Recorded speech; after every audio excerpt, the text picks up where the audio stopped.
খুলনার ডুমুরিয়া উপজেলার শেখ রবিউল ইসলাম রবি নামে এক ইউপি চেয়ারম্যানকে গুলি করে হত্যার ঘটনা ঘটেছে।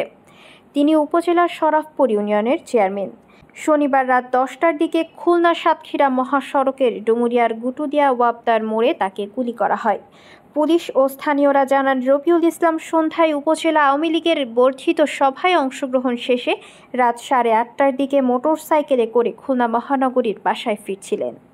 খুলনা সাতক্ষীরা মহাসড়কের গুটুদিয়া স্কুলের কাছে পৌঁছালে 2 থেকে 3 জনের একদল দুর্বৃত্ত তাকে লক্ষ্য করে গুলি করে এবং গুলিবিদ্ধ হয়ে তিনি রাস্তায় পড়ে যান। পরে স্থানীয়রা তাকে উদ্ধার করে ডুমুরিয়া উপজেলা স্বাস্থ্য কমপ্লেক্সে নিয়ে যান। তার অবস্থা আশঙ্কাজনক হওয়ায় দ্রুত তাকে খুলনা মেডিকেল কলেজ হাসপাতালে নিয়ে যাওয়া হয়।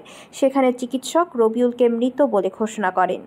ডুমুরিয়া থানার ভারপ্রাপ্ত কর্মকর্তা সুকান্ত কুমার সাহা বলেন, ডুমুরিয়া উপজেলার শরাফপুর ইউনিয়নের চেয়ারম্যান শেখ রবিউল ইসলাম রবি দুর্বৃত্তের গুলিতে নিহত হয়েছেন। তার মরদেহ খুলনা মেডিকেল কলেজ হাসপাতালের মর্গে আছে। জানা গেছে, ইউপি চেয়ারম্যান ডুমুরিয়া উপজেলা আওয়ামী লীগের সদস্য ছিলেন। এছাড়া খুলনা জেলা ছাত্রলীগের উপপাঠাগার বিষয়ক সম্পাদক ছিলেন। তিনি গত 2021 সালে অনুষ্ঠিত ইউনিয়ন পরিষদ নির্বাচন এবং 2016 সালের ইউপি নির্বাচনে আওয়ামী লীগের বিদ্রোহী প্রার্থী হিসেবে জয়লাভ করেন। 2015 সালে একবার তিনি সন্ত্রাসীদের আক্রমণের শিকার হয়েছিলেন।